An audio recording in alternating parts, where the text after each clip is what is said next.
Hi, and welcome to our podcast. I'm Martha Lane Fox. I am President of the British Chambers of Commerce and Chancellor of the Open University. I've said it before and I'm going to say it again, the two best jobs in the world. And I have to say, I'm really looking forward to this conversation, and I'm thrilled to welcome our guest today because I am not a frustrated sports person because I had an accident that will forever stop my sports future, but I'm really interested in the motivations around sports. So I'm thrilled to welcome Bryan Redpath, and you are Director of Rugby at London Scottish, but you are also London Scottish, if I said that right, yes. Yes. But you're many more things beside, as well as I know a very famous rugby player. So I must apologise because I'm not a rugby aficionado, but I know for many of our listeners, they'll be like, oh, Bryan Redpath, this is very exciting. So welcome to the podcast. Thank you, Martha. It's great to be here. We're going to talk about lots of things, but a lot around kind of career transitions and kind of pivoting, to use a tech word that people do in their careers at moments. And you've done that in spades, but we'll come back to it in a minute. Just tell us a bit about what Rugby London Scottish is, because I don't think people might know, and a bit about what your current role is. Then London Scottish are a team based out of Richmond that play in the Championship, which is the one below the professional Premiership in England. The Championship is made up of semi-professional teams and professional teams, and ultimately they are competing to try and achieve the winning sort of opportunity to go into the Premiership. But there is many regulations and restrictions to allow you into the Premiership, and if you don't have these facilities in place, you can't get there. But primarily, London Scottish were a full professional team that played in the top league. I was approached a few years back to come in and give a kind of an overview to where they are and where they would like to go. We bridged that crossover really between some players at the age of 27 and realising they may not make a Premiership starter or an international player, and that transition into business, whether that being through our sponsors or connections in the City of London, to say, well, actually, you can do both and still train a Tuesday and a Thursday and play on a Saturday against professional players and still have that little bit of a dream, but make the transition into the business world where you have 30 years left to work. Whereas in rugby terms, you get to 30 and then you're looking at the end process. Whereas you hit 30 as a business person, that's probably your peak time to kick on.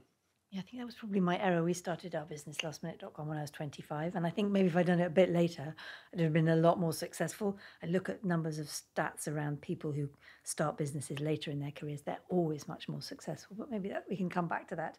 What I really want to talk about and understand, both from your personal experience and also the work you do, is just around these career changes and how important this is in the economy and how we can help people make those moves. Particularly, I guess, as Chancellor of the OU, I see this all the time when I'm lucky enough to do the degree ceremonies, which are some of the best things I get to do in my working life. People come across the stage and they've got these stories they're desperate to share. They may have been a social worker for 10 years, they've worked for 4 years on the degree while doing social work, and now they've got up into the next level of social work. Or maybe they're even switching to do something totally different. But it's always people who want to either just continue to learn through that lifelong learning or make a bit of a shift. Tell me some of the things you've seen and how you think about that. Yeah, I mean, I made a big decision, a big decision in 2017. I was coaching at Yorkshire Caneague at that time, and I had been in professional coaching for 13 years and obviously played 10 years prior to that professionally. And I'd got to a stage where I kind of lost myself a little bit. And then I was sat in a rugby event in Leeds, and I got an approach from a big foreign exchange company in London called AFEX at the time. And they were looking to set up a sporting sector. How do sports people transfer money back and forward?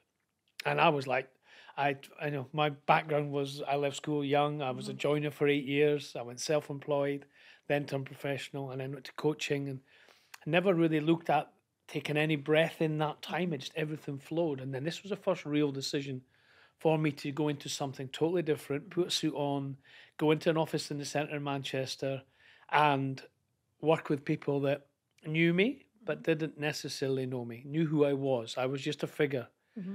And that was probably the biggest part, that the challenge that lay for me was to say, well, where can I fit in? But what I did know was understand sport. I understand teams. I understand individuals.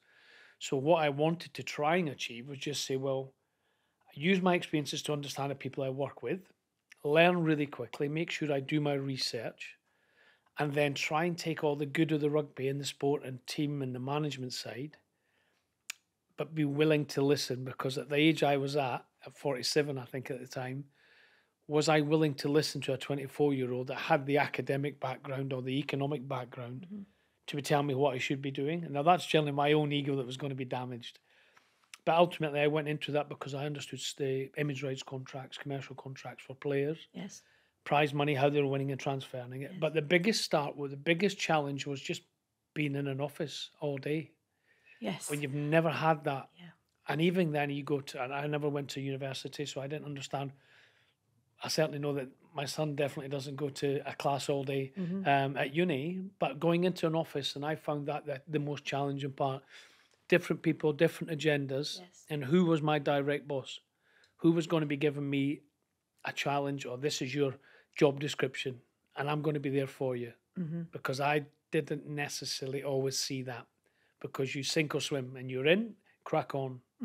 Or if you put your hand up too many times, you're taking up too much of their time.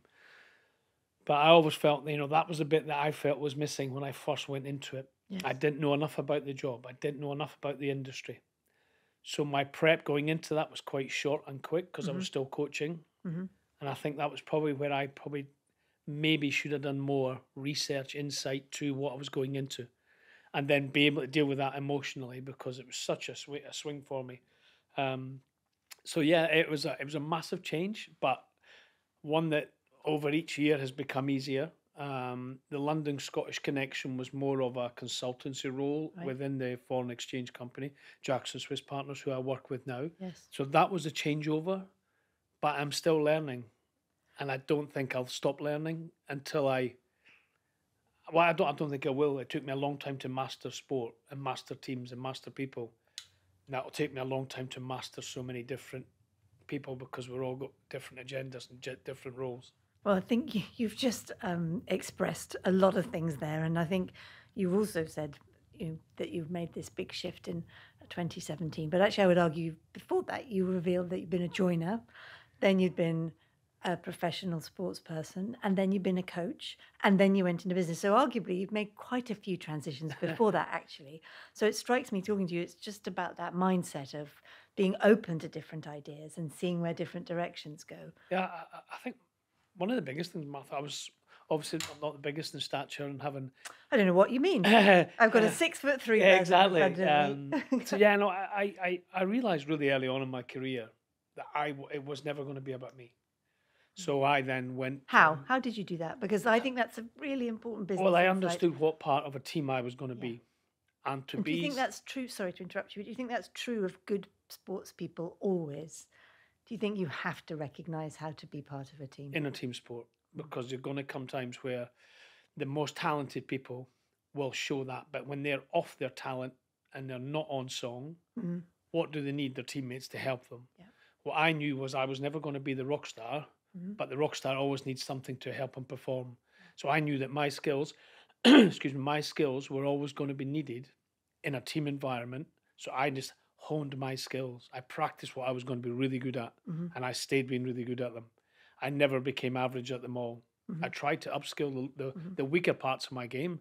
I put on 50. Again, back to me being a rugby novice. Tell me what that is in reality. Like when you say physicality, I put on 15 kilograms from my first cap to my last cap. From 93 to 2003, I increased my size by 15 kilograms, so 2 stone, just to compete in the physicality of rugby. But that didn't mean I went out to compete against you physically. Well, that's lucky, because I think you wrestled me to the ground in about half a second. I quickly understood that moving a big guy around, getting up off the floor quicker, putting them in comfortable positions, be closing their space down so quickly, being fitter and being stronger from my position, but making sure that my fitness levels didn't drop, because when you drop fitness levels, when you get bigger, the first thing that goes is your mental strength. Yes. So you make mental decisions that are poor because you're fatigued. Yes. So I kind of understood that as a small guy playing with big brothers in the back garden, and then the game itself has many different sizes, whether that's people positionally. So I knew then that I had a skill set that could keep them in the game, but I had to understand them first. So the more I understood about them, which was part of the team thing, socialising, walking back from the changing rooms, good days, bad days, picking up little traits that they liked or disliked, and then so, right, well, I can help them with that. And that, if I help them, it's going to make my job easier. And ultimately, that's what scrum half, my position in that midfield linchpin kind of area was, if this team's got to function, I need to be in the game more than anybody else. And I need you to be in the right positions more times than not. If you're not, there's going to be reasons why. I just needed to understand them and then make sure, as a captain of kind of every team I played for, was be that kind of person and be the same as you. So you could come and ask me a question. I wasn't any better because I was a Scotland captain than I was as a young player coming through or an old retiring player. We're all the same. But I've got to share my knowledge with you and then willing to come to your level and say, right, I'll help you get up here. You can't get there without me, rather than just expect young or less experienced people just to jump to that level. Yeah. And that's the same in a boardroom level. The biggest people don't always share their knowledge because of the numbers of people that are putting their hands up to take that job. Yes. And in sport, there's only 2 or 3 lads that are putting their hand up every year. I mean, I think you've, again, just brilliantly explained why, to be honest, I feel like sometimes I go to kind of particularly tech conferences and the star speaker is always a sports person. Anthony Joshua or Lewis Hamilton is always like, wheel out a sports person because then they can tell this business crowd something. Yeah. But the problem I perceive sometimes is that people get kind of a bit overwhelmed that they've got Lewis Hamilton or Anthony Joshua, whoever the hell it is on the stage, and they're not really listening to what that person is saying. And what you've just explained about leadership, being the person that doesn't always have to answer all the questions, but is the person that people can come to and you help work that thing through, and realizing that you are part of that team. There are so many lessons, aren't there? Why do you think that you had that mindset, and where did that come from, and how can you help people encourage themselves to have it? It goes right back to, as I said earlier, when I knew I was what I was. I never tried to be somebody else. And that was stature, that was... Yes. Whatever it may be, and weirdly it comes back to things like if you're a female and you think it's all about looks, I've got to look a certain way to be accepted in this office. Yep. Now that's wrong, or in this changing room. Yep. It doesn't matter what it is, it's the same thing in life. And I felt that the most important part was just be you, make sure you work on yourself more than you work on others. And that's you have to be selfish. So how you sleep, how you eat, how you recover.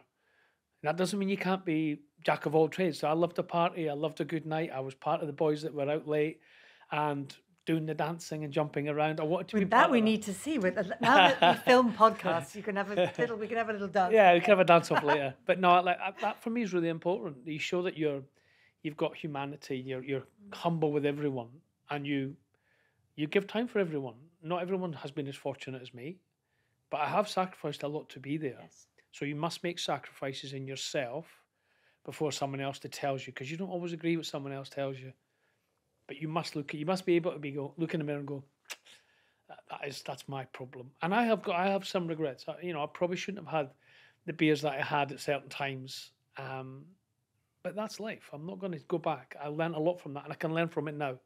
I can still at 52 learn from that now. And that's the most important part for me, is I'm willing to learn about myself now. It's uncomfortable sometimes because I didn't go through the academic background. But I do believe from a young age, the people you're around the most is your parents. Yes. You spend and what did your parents do? Tell me a picture about what home life for you was. They were initial dairy farmers. And then my dad went into a haulage contracting business, so livestock. So it was never a glamorous lifestyle. Cleaning out lorries with cows. He ran the business? Yeah, had his own business. My older brother Andrew went into it. Playing, weirdly, some of the biggest things I did learn from was my 2 older brothers, that we all played in the same team together. Okay. My middle brother Craig, we played at school together. So you're like the Kelseys, because obviously they're very famous right now for playing both in the NFL. Yeah. So you're the Scottish Kelseys. Yeah, and there was a lot of brothers at that time, the Hastings, the Brewsters, the Calders. So yes, we all played in the same team, same club team. My middle brother and myself, Craig, both toured with Scotland together. I learnt a lot from them. And it wasn't always what to do, it was what not to do. And that's really difficult, because they probably didn't see it that way, because I was a wee younger brother that was probably, I was told I would never play international sport, and I played 60 times. Craig, he got 1 cap, my older brother didn't get any. But are you still speaking? Oh, yeah, just occasionally. But I never felt that they needed to, I toured with Craig, and I learned little things from him that I thought, nah, I need to be, and I don't want to react like that, or I don't want to. And it was never through lack of caring. It was just through lack of understanding and the pressure that came with that.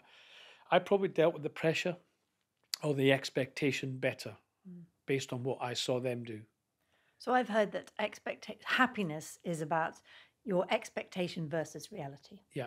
So if you think that you're going to be incredibly good at something and you just consistently don't quite get there, then you're fundamentally going to be unhappy. Whereas a bit what I'm hearing is that because the expectation wasn't perhaps on you, you were perhaps happier because you were going for things and they were working out. Does that 100% rings true, especially when I look at many sportsmen or many people. They've come out with this dream to be there, the top of the pile. And how many people reach the top of the pile every year? It is a tiny, tiny percentage. It doesn't mean you can't have that as a dream. Yep. But don't put that much pressure on yourself that you fail. And you fail once at one thing, you then think you're a failure. Yes. Now, failure is something you have to have tried it to have failed, and then you come back and try and learn from your errors and your mistakes. Don't see failings once as something. If you continually fail, it is your problem. Yep. If you're doubling up on errors, then it's your fault because you can't see the wood from the trees. All you're looking at is your vision. Sometimes just going back and having a mentor or a trusted person. It may be a family member. It may be a coach. It may be just someone you bumped into and you've listened to. Because as I say, what you listen to is far, far greater than what you can share. But again and again, you're coming back to something which we haven't explicitly said, but it's the same thing, which is just being open to lifelong learning, being aware enough to know that you just need to keep not knowing anything and appreciating that you don't know anything. Yeah. And when you do have a bad day, and I'll go back to certain times in my career, quarter-final World Cup 2003, I was captain on a bad day. I played poorly. And I knew that the players looked up to me. And that was the first game of the tournament. And I was like, oh, no. I knew then I couldn't dwell on that. I couldn't sit there and feel sorry for myself because I'd already pre-planned my retirement. I was needing surgery and I was struggling with injuries and young boys behind me were flying behind me and queuing up. But that game I knew I had to then put my hand up in the media, in the changing room, and be willing to be dropped and say, well, I had a bad day. But you can't have a bad day when you've only got 10 days a year to be bad at. There will be a day that's got to rock up and you've got to have a bad day. And you're hopefully you've got enough money in the bank to allow them to give you another shot to redeem yourself. And I was lucky enough to have that. Many people don't get that. But how you react to that is where you go back to. You have to go back to where your roots are, to where you are, to where's comfortable, to see where along the line that you've taken the wrong step. And some of that wrong step is just because a little bit too arrogant, a little bit complacent. You've slackened on your rehab, you've slackened on your fitness, you've slackened on your analysis you're doing, or you've went overkill and you've lost the happy side of what it is. You've lost the enjoyment of it all. Because when we start doing something we don't enjoy, we never, ever do our best. Yeah. Well, I think that resonates very deeply, and I'm sure it does with listeners. I guess just to bring it back to kind of the business world for a minute and that big transition you made in 2017, a couple of things I'd love your perspective on. Firstly, you know, sometimes when we have these conversations, and I feel this as a not very successful entrepreneur, this might be in the gift of people that are, you know, able to choose the work they do, able to go off and start a business, able to aim to be some of the best in their field as you were in your rugby career. For a lot of people, work is not that choice, is it? It's much more mundane in a way. And I don't mean the jobs are, and I'm not being disparaging, but being realistic. You know, you have to earn money, you have to look after your family. You live in an area where there's not that much choice of work. They might be thinking, listening to us, what are these guys on? It's just like, that's not the world I operate in. How do you think about, you know, the different, I guess, ways that you can approach your work, whatever it might be, from what you've learned? Yeah, I think every business has the exact same challenges to be, how do they define success? The reality part that you're on, we discussed a little bit earlier, like what's realistic for the business? It may be great one year, it may be set higher and higher each time. As long as you can operate in the means that you are. And I always see, when I've seen it in businesses now, they get one good year and they get carried away and start to grow the business before it can actually stand on its own 2 feet. stand on your own 2 feet, be smart, look back internally before you keep growing externally. Get wise people around you, people you trust, even if you don't know them that well, but you know what they are. Their characters are so, so important.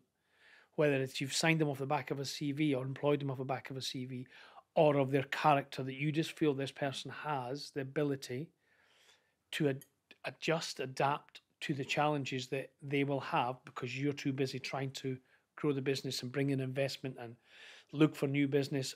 Wherever you get dragged off, you may get dragged off mentally just dealing with other things, but you want to have that trusted thing. And I think SME markets, new businesses, established businesses, the most important thing is keep doing what you're good at before you start going into something you're going to learn about.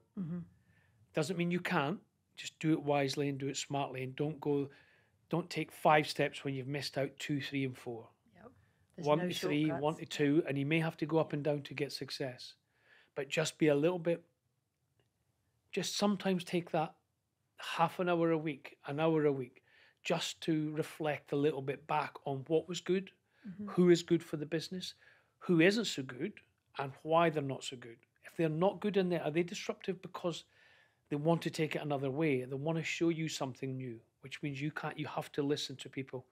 Or they're not good because they're stepping over somebody else's toes and we're shrinking what we've got is good. Yeah. So I think every business just needs to look within rather than always look to grow without. You grow within, you get strong within with the group, add to the group, add smartly. And if it isn't work, be man enough or female is strong enough to go, I recruited that person, it's my issue, it's my fault, no one else's. Cannot blame someone else down the food chain to say you employed the wrong person. That's your fault. Well, you as an MD, a CEO, a chairman, whatever you are in that business, make sure that your experiences filter through everyone to the cleaner. Yes. The cleaner has an important part because that makes you happy when you come in the door. 100%. But the man in the boardroom gives everybody confidence. He reassures. Or the female in the board, doesn't matter who it is for me, the person that's in charge must be willing to be part of everybody. I made so many mistakes recruiting in my career. When you were saying that about owning the decisions that you made, I mean, that's where you can't hide as an entrepreneur, I guess, because the buck has to stop with you. But I'm just going to share one quick anecdote. We were expanding into France. We bought this big French travel company. They were furious that these kind of upstart young English people had bought a big French travel company. This was back in the very early days of the internet.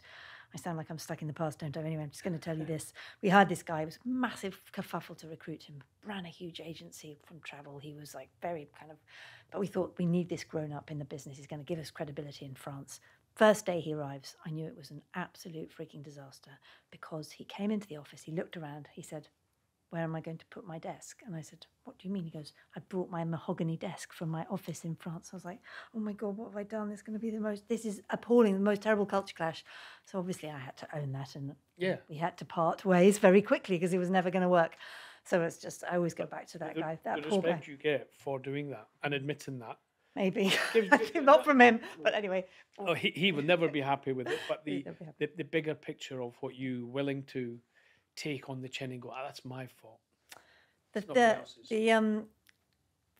I'm still really thinking about the comment you said when I'd never been in an office before working and I've, putting on a suit and all of those things that, I think a lot of us kind of empathize with that because of things that have happened over the last few years and working life has shifted. Not for everybody. Some people don't have that choice. Some people have to be either in a factory, in a frontline role in whatever capacity. But lots of people do get a bit more choice about work and so on. How have you found that and kind of that bit of the pivot? Because that's aside from, not rocking up in your shorts anymore. Yeah, the team environment I loved. I loved being in and around a team. I loved watching other players in my position and trying to watch them, see what they're good at, how they do things, what do they do different. I was always kind of trying to steal little bits of information from them. And then when you move into the team in the office format, I like to be in a room with people. I like to interact. I like to understand. If I want to ask a question, I want to see the expression on your face when you answer it to me, then I know it's genuine. So I want that honest. And that feedback is really good. And if it's genuine to me, I'm going to take a lot out of that. over the phone's different. Over a Zoom call, Teams call, Google Meet call, whatever it is a total different environment. Yeah. If I'm looking for new business, will I win the new business based on the relationship, how we are face to face? I think we will. Yeah. Based on other ways, whether it's just factual and business relation, you know, we can do a better rate. Great.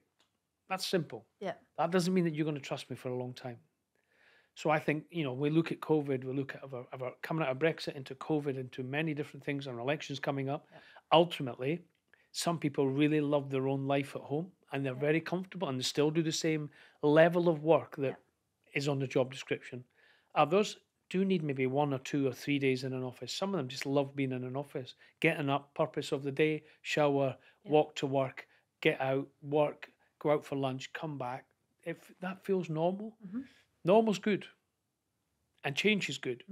But as long as you can find the way that's right for you and your business. And so do you feel now that you're at peace with the office environment? Do you, and like it? I'm pretty lucky. What's your working pattern? Yeah, so it's a bit different. I get up around 6:30. I do a cold plunge in the garden for 6 minutes. Oh, I'd love to do that. I get up a bit earlier than that, but I would love a cold plunge bath. Yep, so I sit in that. So friends of mine who has a Mayo master, Joe Gray, and his lovely wife, Lottie. I've gone into that a little bit more of coming out of play, and you have a lot of injuries, so body's really important, and it feels achy a lot too much. So I do that, and then ultimately, at the moment, because I have the dual role with the Jackson Swiss Partners and London Scottish, I can work remotely wherever that is.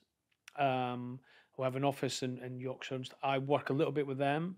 I have sometimes an office in Clapham. But ultimately, I want to be out meeting clients. I want to be at events. I want to be in and around people. That's where I've always been. The office side and putting a suit on, still, I'm more comfortable with that now. Got used to the blisters on the shoes. I don't like it, just for the record. But you don't have to wear ties anymore, so everyone's a bit more relaxed. But yeah, I'm very fortunate. And with London Scottish, I'm still around team. I'm around people that turn up in their suits because they've been in the city. And I know how difficult it is for them to have come from a pro environment to work in an office, sit down and their hip flexors are sore, their back's sore, their shoulders. And suddenly I'm asking them to go out and play against a professional team who train every day, get loads of time off, and their transition is there. But don't lose the love of something that you've been. And if you have the love for something, now whether that's work or whether that's being in an office, just try and make sure that you keep that. I think the minute you take that away from you, you're losing 50% of what you're good at. Yes, I completely agree. I just keep reflecting that still feels like a privilege for lots of people who don't have that opportunity to do something that they really love. They just have to do something to survive. And again, everybody works. But again, I was privileged to play sports, so I don't see it as a job. Never have, never will. No, I guess that. So that side of it, that's why I loved it. Will I ever? Absolutely. I love being a normal working guy. I'm not sure. Did I love being a joiner on the building site in the middle of winter? No, I didn't. But it was what I did and what many others done.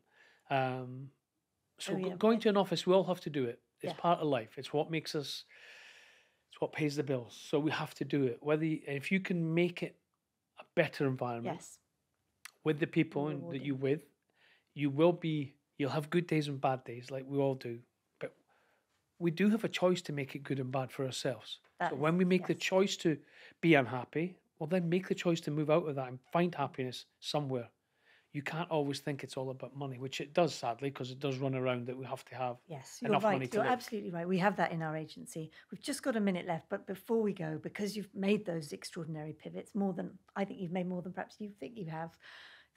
What's your kind of closing piece of advice for somebody that wants to transition out, wants to find that happiness? How would you give them a kind of bit of motivation or inspiration? Yeah, Martha, I think the biggest thing is know what you're good at, know what you want to do. And once you find that, go and get it. Stop worrying about making mistakes or not being accepted or being a little bit different. Like, just be really good at what you are and love that. And if you will get so much happiness from being good at what you are rather than trying to be someone else. Just be good at what you are, and life will dish its cards for you when it's there, but don't go chasing something that may not be realistic and achievable. I love that. And I would add in, as Chancellor of the OU, our motto is to live and learn. And I think that you're an absolute visualization and manifestation of that. You've just got an incredible energy around you about constantly learning and not bringing too much ego to anything. So I really thank you for sharing your story. I've loved our conversation. We could talk for hours more. Unfortunately, the lights are all flashing at me. So I just want to say thank you so much, Bryan. And thank you for listening to our podcast. I'm Martha Lane Fox, and we'll see you next time. Thank you.